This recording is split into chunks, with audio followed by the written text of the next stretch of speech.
Believe it or not, there wasn't a whole lot of data out there on sales techniques in the past. A lot of the industry was based upon feel and intuition, or just whether a salesperson was charismatic or not. That was until one day a revolutionary book came along and turned the business of selling on its head back in 1988. And the research-driven techniques in this book that were uncovered are just as effective today as they were 30 years ago. What is that book? Well, you've obviously read the title of this video, so you know what it is. So let's get right into it. Hi, my name is Will and I make selling simple. Now today we're going to talk about one of the most influential books in sales history, and that is Spin Selling by Neil Rackham. First, we're going to take a look at the history of sales and how spin selling changed our entire industry. Then we're going to look at why spin works, specifically when it comes to tackling large-scale enterprise-size deals. And finally, we're going to jump into the specifics of how to use spin, how to use the spin selling approach, where we're going to break down the technique, explain each one of the 4 steps, and look at spin in action with the overall flow of how it works in the real world. Does that sound good? Great. Well, let's hop right in. So first off, a bit of a history lesson here. As the sales scholars among you may already know, the first sales model that was widely used across markets was developed in the 1920s. It focused on traditional selling tactics like using open and closed questions, presenting a feature and then backing it up with a benefit, objection handling, and a hard, heavy-handed, in this day and age, quite a gross sounding closing technique as well. And this alone was enough to win over prospects. But as deals grew in price and complexity over the decades, particularly in the late 80s, this model alone wasn't now enough to get the job done. And that's where Neil Rackham's spin selling came in. This extensively tested new selling model was built to address the changing in the 80s and 90s selling landscape. And it uses a questioning method that follows the acronym, like everyone else has an acronym, right? But it follows the acronym of SPIN.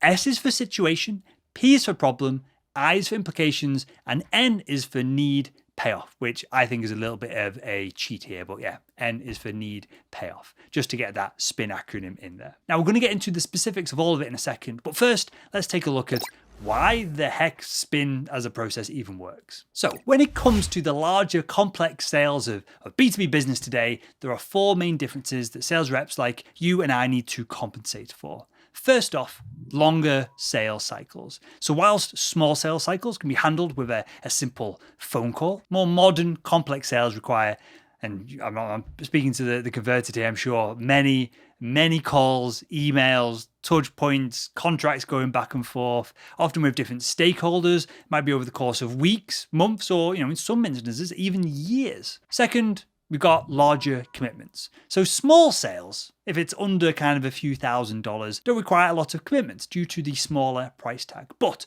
as more complex deals require typically larger financial investments up front, and then even with the software as a service or everything as a service model that most companies are shifting to, they require large payments every week, every month, every quarter, meaning the rep needs to demonstrate way more value to make it worth this initial bigger investment. Third, we've got to consider ongoing relationships. Because of these longer sales cycles and the more complex, naturally, you've got to create deeper relationships between both buyer and seller, and then probably between multiple people in your account and multiple people in their account. Maybe there's external people involved for even bigger deals than that. So as a result, the relationship, whether it's good or bad, tends to have a pretty big effect on the deal itself. And finally, there's a higher risk with larger deals. So if someone invests in a solution that doesn't fit, there's way more money at stake here. But also don't forget, there's a loss of time, people's respect. Even if someone buys something internally in a large organization and it costs the organization, I don't know, a few weeks worth of revenue, well, their career advancement is on the line as well. So that's what happened in the late 80s and 90s, and that's why spin selling came about. There was also another shift 5 to 10 years ago from when I recorded this video in 2022, where people started having no desk phone and just a mobile phone. So cold calling became less effective. And the whole traditional sales model at that point fell in its arse again, which is why we teach our new approach to B2B sales, which you can find over at salesman.org. There's tons of free content on there, tons of frameworks, which we teach in Selling Made Simple Academy. And if you want to take your career to the next level, if you want to find and close more deals in the next 30 days or your money back, why not jump in the academy, book a call with us, and we'll see if you're a good fit. Okay, so let's move on to the next step. How do you use spin selling to maximize your success or your potential success with prospects? Well, like So much for sales, your success is dependent on asking the right questions. Now, having done thousands of podcast episodes, hundreds and hundreds, maybe even thousands at this point of YouTube videos, sales questions don't come up as much as what they should do. Everyone wants to learn the email templates. Everyone wants to learn the cool, slick closing technique. But a lot of the sales process, the bit in the middle of emails and outreach and getting the deal done and contracts, is basically you just asking questions and supporting people, right? And this is what Spin does really well. It's all about asking the types of questions that elicit the prospect moving one step further forward in the sales process. So let's have a look at the different questions that Spin offers us. First off, we've got situation questions. And these are the fact-finding and background questions. Questions like, hey, what do you see as your company's biggest opportunity for growth in the next quarter? This is where you're going to start your conversation out. And they're going to help you as the expert, as the consultant in this conversation, build some context around the buyer so then you can naturally transition it to the next stage. Now, before we do move to that next stage, it's important that you use these types of questions somewhat sparingly, as a lot of buyers are going to go, why didn't you just Google this, right? Why are you asking me these questions? And so if you ask too many of them, it can come across like you are not prepared for the conversation and you're just going to waste your customer's time and the patience. But a few good solid questions can help elicit responses that you'd never be able to get from anyone else other than the prospect that you're dealing with. So once you've built up a little bit of context with some situation questions, next it's time to move on to problem questions. And these are questions that explore problems or issues that maybe your product can solve. Questions like, are you concerned about your aging equipment's ability to meet your client's quality standards? These questions are going to uncover what we call implied needs. These are the smaller, more generalized customer frustrations. Frustrations like, well, our quality might be slightly lacking, or yeah, our system does create too much waste compared to our competitors. Your job then is to collect these up and build them. Think of Lego blocks. These are the small bits that get built into a larger, more urgent issue where we have explicit needs. And to do that, and to transition from one step to another, you need to start asking implication questions. These are the questions that underscore the implications or the consequences of a smaller implied need. Doing this opens the door to more urgency and the customer understanding the value of your solution and the downside of not working with you as well. They both go hand in hand. An example of an implication question could be, how is this issue that we just discussed going to affect your fourth quarter results? Or what's this going to mean for your biggest customer if your competitors aren't doing this? The goal here is pretty simple, and we've got to get the prospect to state their explicit needs out loud so that it sinks into them what the problem that they've got is and the consequences might be. It might be needs like, well, we do have to cut our procurement costs because we're just about to head in a recession and we don't have a lot of cash in the bank in reserve, or we do need a more efficient system because there's a freeze on hiring right now, but we've got to increase our output to get through this oncoming recession. Once you get that out the buyer, immediately they're going to be a lot more urgent to discuss your product or service and to move through the sales process. Now, once that's done, you can start to move on to need